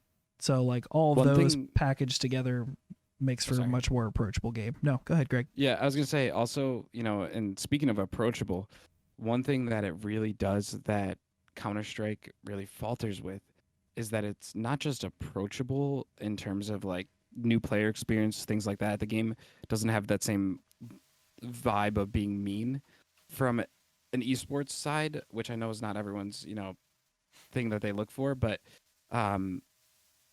if you're a company that wants to advertise, there's no blood and guts. That matters. True. Yeah, it does. There's a lot of like death in Counter-Strike, and they're real. The models look like real people, and that's tough. That's tough to resonate with advertisers on like having like real like terrorists and bombs terrorists and CT and bomb like in here it's a spike. And they have like cartoons, and I think that part of Valorant will give it more staying power with advertisers because you can turn off the gore settings on most of these types of games. I think you probably can in Valorant as well. I know you can in CS, but in CS, no matter how you get past it, you are shooting at terrorists who look like terrorists. Right. The quintessential terrorist, you would say, right? So yeah, that makes like outside of like betting agencies and computer peripherals, that kind of stuff. Like yeah, you're not going to find a ton of like family. There's not going to be any family friendly advertising on Counter-Strike for that very reason. That's a good call out. But yeah, I think you would probably agree, Greg, with some of what I was saying about like it's just a game that like tactically demands your attention, and like I know that's why part of why you like it as well. But to your point again, like I think Valorant's here to stay, and I think we live in I'm American, we're a capitalistic fucking society, and you can already see the impact that Valorant's had on CS. Like they're making some serious changes to that game that people have been asking for forever, like retake servers and and they finally came out with another operation, and they've just done incremental updates that they realize now like they have a competitor in the space, and the optics for them aren't great, that like all their pros are leaving in North America to go play Valorant, and that like finally now that their bottom line is going to be damaged, like they're probably going to pay some attention to this for as little as they did in the past. All right, on to number 2. I think some people will be surprised it's not my number 1, considering the mug I choose to use. And if you follow my Twitter, all the things I tweet out, any GIFs I use. But number 2, coming in hot, Spider-Man Miles Morales. I've said a lot about Spider-Man. It just takes what... This is another game that, like, to the point Greg was making about The Last of Us not doing much, and I guess to me, with Ghost of Tsushima, like, I not making the leaps I hoped it would. I think Miles Morales does take a step in the right direction, does take the next step. Somehow they made the swinging feel even better in Miles Morales than they did in the original Spider-Man, and it already felt great. There were just like some small quality of life things that, while small, were pretty impactful on the gameplay. It looks amazing. Again, we have another Spider-Man that I care about. It's inclusive. It's a smaller scope story, but it still has a big tale to tell. It doesn't overstay its welcome. I think there's still some like criticisms there for like some of the repetition and how they handle some of the side activities and side crimes, but it's definitely less egregious than in Spider-Man PS4, I would argue. All in all, I think this game is honestly something I wish wasn't just exclusive. Maybe it's so good because it is, because they're only developing for one platform, but it's one of those games that I just wish more people could experience. And hope someday, I hope that they do. It's fantastic. That I don't have very many negative things to say about Spider-Man Miles Morales. It's utterly fantastic. I only wish it were longer, and that's just me being selfish, and because there isn't a ton of stuff out on PS5 yet. But I can't wait for what the next Spider-Man brings. And it's almost to the point where playing as Miles Morales is so fun. Like, I almost wonder what they're going to do about Peter in the next one. Like, the way Miles swings in this one feels so much better than Pete. Like, it's crazy. So, Greg, Spider-Man. I mean, Spider-Man right now is the most important IP, and one of the most important in the world, actually, in a way. I mean, we've almost had movies canceled because of Sony's ownership of this IP. This game is a testament to what gaming is supposed to be in a lot of ways, and I know you're a much bigger Spider-Man junkie than I am, but that's just the hard truth of it, is that this game is that important in terms of what games are supposed to feel like, because it is not overly violent, it's not gratuitous with it, it has good story to it, the game just feels good, it feels next gen, it is next gen, and it's just an awesome game. I mean, it's just stupid fun. I haven't played Miles Morales, but I know that although it probably feels and looks and is better than the original version of Spider-Man, which is the one that I have played, and I look forward to playing this. I just won't play it until I get a PS5. Right. It's kind of my feel for it, because I've heard too much about the haptic triggers and things like that really improve the quality of life of the game. But with that being said, this is one of those installments that is going to echo throughout like the future PS5. If a game doesn't reach this level of quality within it, like, is it worth playing? Right. It's kind of where my vibe is with this game. It's kind of crazy to me. I don't think I realized until like a few years ago like how important and how like popular Spider-Man was. I just like Spider-Man because, like, I don't know, I liked him since I was a kid. I didn't realize like he was the guy that like people loved. Yeah. You know? Like, I mean, Iron Man's kind of, he's supposed to take over for Iron Man as being the new Tony Stark. I mean, right, but Iron Man's also pretty much, Iron Man is now popular because of Robert Downey, I would say, almost. Like, people weren't really that psyched about Iron Man before the Marvel No, cinematic universe started, right? he was movie made. But Right. Spider-Man's the most impactful comic book, right? Yeah, I Other think than so. like Wow. Superman, maybe. Yeah, and I feel like Superman, he's just like, maybe he has great comics, but he's just such a hard character to like. He's just too powerful, man. That's what's beautiful Yeah, about he's OP. Spider-Man is there's like that's what made and I know this is like not the conversation that we're supposed to be having, but No, that's go. what made those Batman movies so memorable is that there was such an essence of mortality that is hard to reach with superhumans. Right. And that show was able to reach or that movie was able to bring mortality to the immortal. And that's part of my problem with Marvel films, but in terms of these games like you really do get a great feel for your power level and just I don't know, just and the rope swinging, just everything. You feel Yeah. like a superhero, but you also feel defeatable, and it just is fun and awesome and just smiley. Maybe that is what it is about Spider-Man and like Batman. It is they're like, I mean, Spider-Man has superpowers, right? But he's still like friendly neighborhood Spider-Man. Like he's small scale supposedly, right? Um in most comics. I just yeah, this game is great. If you have a PS5 and you don't have this, I don't why did you buy a PS5 is kind of where I'm at. But yeah, it's utterly fantastic. I can't wait to see like Insomniac basically everything they touch turns to gold. I'm so excited for the next Ratchet game. Um I know I'm just gushing about it now, but some of that's my own fandom. So before I continue on with this, let's move on to the number one game of the year.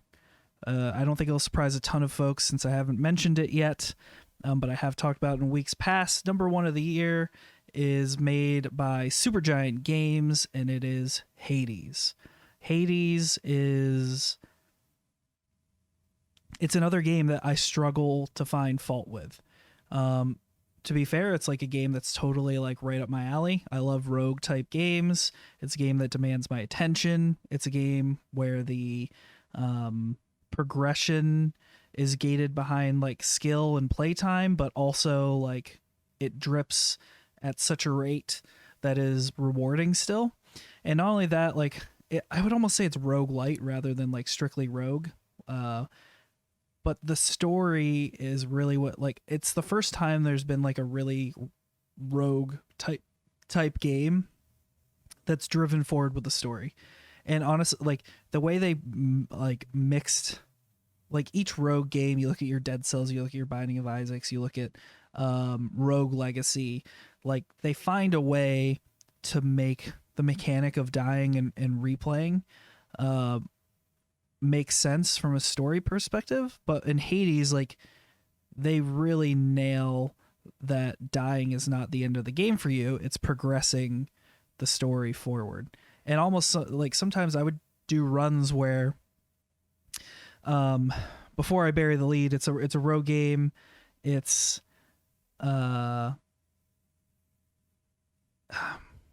it's hard to describe, but you make it through several different areas before you face off with your father, Hades.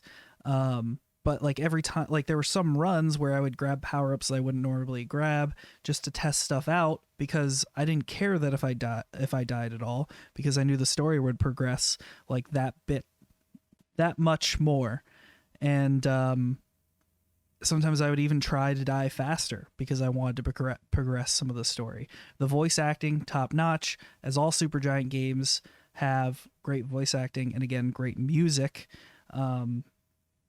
It's truly just the complete package. I know it's right now it's out on PC, it's out on the Switch, which is where I played it.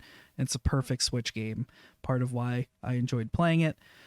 I just hope it makes its way to more like consoles and more folks get to play this game soon because I cannot talk about it enough. It's really, really good. Greg, have you had any interaction with Hades or watched anyone play Hades? I've both played and watched it, and Great. it is the best rogue game I've ever played, and I love Binding of Isaac, but this game's just special. It is just so much fun, and everything feels good. There's just no part of the game that feels anything different than just good. Like I don't know. Like when we look at some of these games, I can poke a hole in every single one of them. and I want to poke holes in some of them, as you can't tell if you've listened to any podcast where we've discussed Last of Us or Assassin's Creed based games. Although I love parts of those installments, I always want to poke holes in parts of it because I just don't like that those games get shine when a game like this does not. Right. And I'm glad that Hades universally is getting shine because it is all deserved and it is all awesome, and it is just everything feels so purposeful. The way that it was developed and designed just has great purpose, and yeah, I just can't say anything other than just play it. I don't know. That's all Yeah, I got for you. yeah. That's. I'm glad you got to play this. It's we're totally on the same page there. It's one of those, like, when you come back, you get to talk to everyone that's in like the main hub area, and if there was a character that you were like thought you're progressing along with and they aren't there, like you actually find yourself being a little bit disappointed. You're like, oh man, like I was hoping to talk to them. But I'm almost like I'm somewhere between 30 and 40 hours in, and I'm still getting new lines of dialogue, and it's great. Like, there are characters in there you love, like there are characters you hate, like um is it Asterius and Theseus at the third level boss? Like, I don't know, they just Yeah, make one of them like a total Chad, and it's like I don't know, like it's very literal Greek mythology, like Greek mythos in storytelling, but it's still like really really good. It's really good. The art is fantastic. All of the characters, like the gods, are like when you're having conversations, are like levels of detail, very very high levels of detail. I wish I could give some spoilers out, but there's like some even hints about some of the story beats in some of the art for some of the characters. And that level of detail is just kind of, it's throughout. It's all encompassing. It's in the artwork, it's in the music, it's in the levels, it's in the story. I guess if I had to come up with one criticism, I wish, like, for me in Binding of Isaac and a lot of other rogue type games, I love finding secrets, like secret rooms in Binding of Isaac, and like sort of understanding like how to take your game to the next level. In Hades, you do that by like buffing your abilities and finding out which abilities combine to make like an overpowered character. But I wish there were more secrets and things to discover outside of the story and outside of like those combination of boons. But that's truly the only thing I remember thinking to myself, wishing were slightly different, because I remember looking for secrets when I first started playing that game, and discovered there weren't like a ton, but there's still plenty to uncover, if that makes sense. So yeah, just awesome. yeah. Any final thoughts about Hades, Greg? No, I think that this is also a game, and this is not something that typically pay attention to, thankfully for myself. But it also is one of the more accessible games. I know that there's good accessibility features in it, which is another thing with Last of Us and Ghost of Tsushima that I know have been added, and that's Yeah, something that I never really think about, but in super retrospect, important. I'm always appreciative of, Right. and I'm very thankful that that's not something that I know typically have to pay attention to. But I know for smaller, um, games, or not smaller, but more of the indie game variant, that's not always Top of there. mind. Yeah. And I've heard that it has good accessibility to it, so that's always cool to hear. Yeah, I feel like recently Microsoft's really been leading the charge with accessibility, and you love to see that. So I Yeah, hope more teams follow suit. I know they're yeah, like adaptive controllers, pretty like transformative for a ton of people that can't play with a yeah, traditional controller.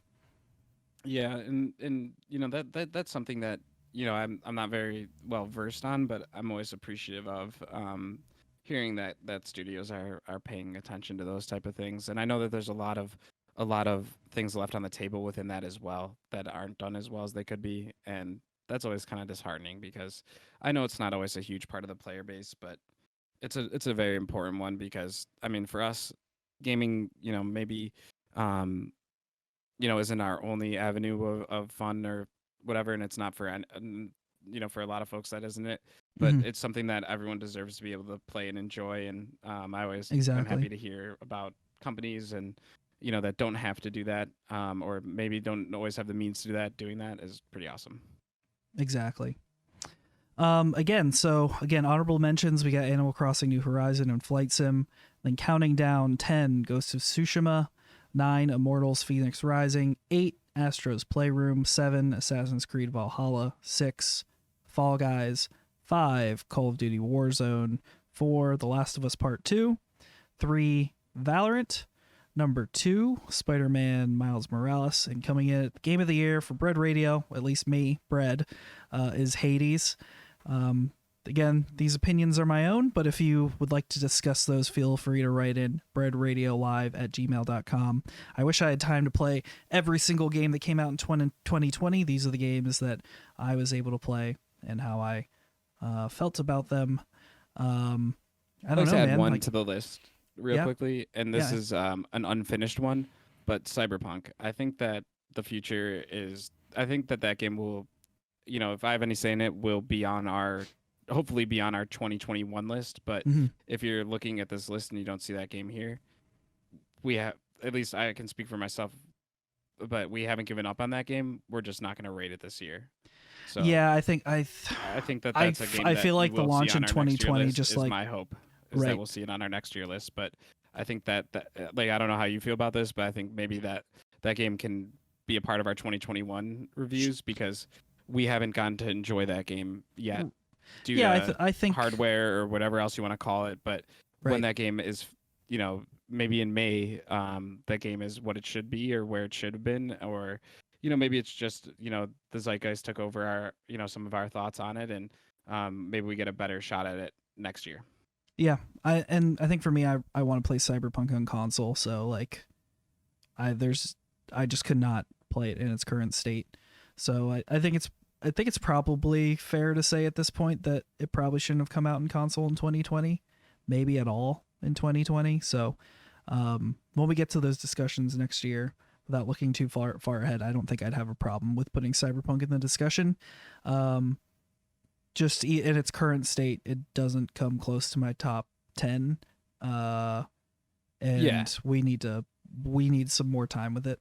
December. Yeah, I just it's not wanted to enough throw time. that out I think, there, I think just generally for anyone December that had that on releases. their mind. Because Yeah. to be honest, I got my refund for it. I didn't play it, and that's a game where I really wanted to play it before this podcast, but I just wasn't able to. Did you get a and refund on PC? Yes, Is that where you bought it? Okay.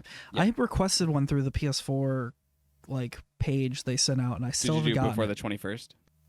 Yeah, I've done it. Okay, I've done you it should probably several get times. it. Steam's really quick with that stuff, though. Yeah, that's fair. If you're allowed to especially get the if your refund, they're playtime's very low. quick. If you're not able to get the refund, then they'll take forever. But yeah. Right. I've requested several times, so we'll see. I might write in soon or something and just be like, but they said January. It might be when you receive it, but you click the link on the site and just thanks, your request has been submitted, and then it doesn't give you a confirmation or anything. So I'm just Interesting.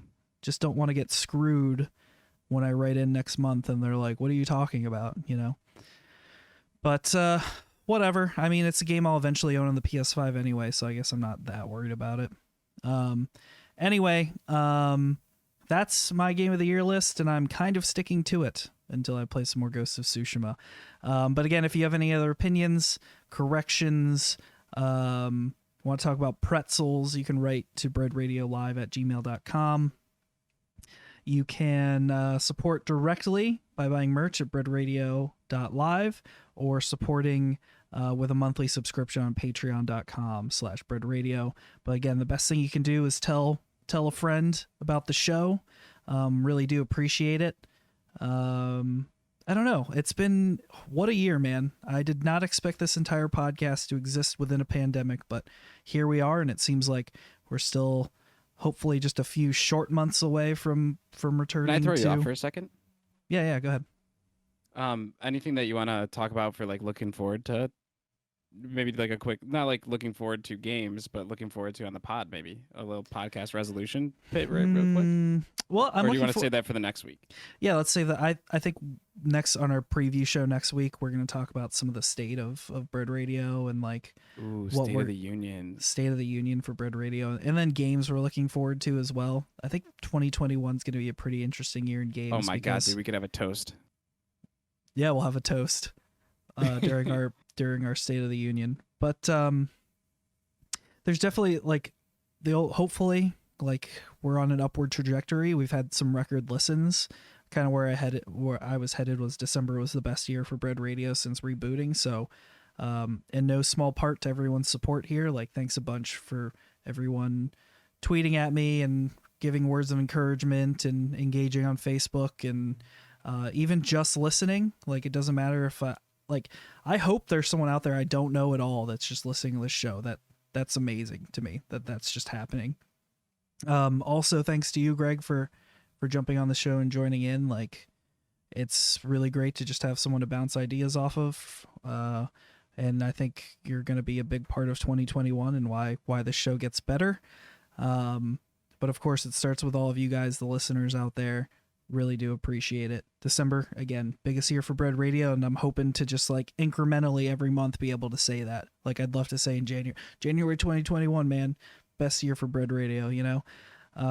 That's gonna definitely be a big part of next year. So next week, however, which will be in January, we're going to talk about, like I said, the 2021 preview, hopefully get back to some news, maybe do our nice little toast. We'll get a nice little soapbox for Greg to stand up on and rant about something, because honestly, I love hearing Greg rant about literally anything. It's a good time. I don't know, Greg, what are you looking for 2021 with Bread Radio? Being honest is also just in fun, general. but really, you know, the thing that and I've kind of like made mention of it, and you know, I don't have access to your email. I'm not that type of girlfriend that's looking through your email or whatever. But you know, I really want to do some video YouTube gameplay goofiness content, and not that we aren't creative enough to come up with ideas on our own, but I also know that there's, you know, games out there that we're not in tune with, or just different thoughts or ideas or whatever you want to call it, that, you know, maybe wouldn't be, you know, something that's natural to us to think to do. And, you know, I'm all about like just being a goofball and playing games, and am all ears to any like games that you guys like. You know, I made that terrible like joke, like you pay we play, but we actually pay and then play. But like that type of stuff to me is always fun, to just come into a game with zero expectations, without my own, you know, true like consent's a weird word for it, but you know, like just something that like is totally out of my purview or out of your purview, and with no expectations. Like the game that you brought up that you played, for instance, like Hold Fast. Like, you know, just jumping in that game for an hour and just playing it and just, you know, streaming it and maybe making like a fun cut of it or something. You know, that's the type of thing that I would love to do in the coming year with Bread Radio, as well as, you know, even if it's like you want me to buy another stupid product, which I'm great at doing, and let you know how stupid I am for buying it, or how awesome it is, and thank you for and thankful for you for recommending it. You know, I love that type of doing those type of things, and you know, just being silly, doing different things like that. So, you know, I'm just looking for, you know, in a lot of ways, more of the same, you know, just getting to hang out with you and share our love with, you know, what we love with other people. I don't know. Yeah, this is our labor of love. And yeah, I agree. I loved streaming for a while, and I kind of fell out of love with it over the course of 2020. I don't know why. I think sometimes I spend too much time on Twitch and I just see some of what people are doing and I'm like, why do I even bother? You know, like, I'm just gonna have a podcast and but I think I wouldn't mind generating some like live content again and cutting some of that down. It's just about carving the time out to do so. So I think 2021 is both a good jumping off point, a new clean slate. It's a year of potential. I'm hoping that not only we can capitalize upon that, but all of you out there in the world can do the same. Until next time, this has been Bread Radio, our game of the year. For Greg and myself, Bread, aka August, whatever you want to call me, it works. Be cool to one another and have a happy new year, happy and safe new year. We'll see you in 2021. Bye now.